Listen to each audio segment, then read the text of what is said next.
IVF ఒక అధునాతన సంతానోత్పత్తి చికిత్స. అనేక దంపతులకు తల్లిదండ్రులు కావాలనే వారి కలను నెరవేర్చుకోవడానికి సహాయపడుతుంది. ఈ రోజే OSS ఫర్టిలిటీని సందర్శించండి. తెలంగాణ బడ్జెట్ ను విమర్శిస్తూ కాంగ్రెస్ ప్రభుత్వాన్ని చీల్చి చెండాడుతామన్న కేసీఆర్ వ్యాఖ్యలపై మండిపడ్డారు మంత్రి కోమటిరెడ్డి వెంకటరెడ్డి.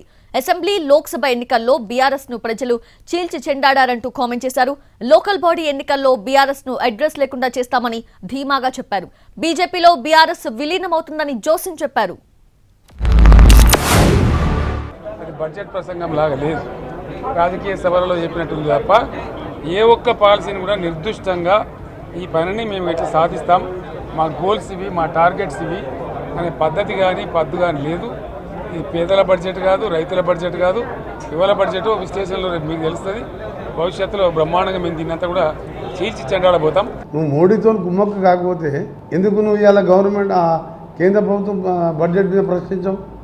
ఇంత మంచి బడ్జెట్ పెట్టా మా ప్రభుత్వాన్ని హర్షించకపోయినా నోరు మూసుకొని కూర్చోవాలి తప్ప చీల్చి చెండాడతాడు.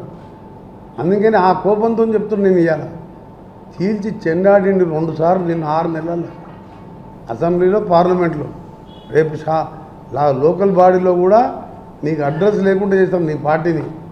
అప్పటికి నీ పార్టీ బీజేపీలో విలీనం అవుతుంది, కానీ ఒకవేళ ఉన్నా అడ్రస్ ఉండదు.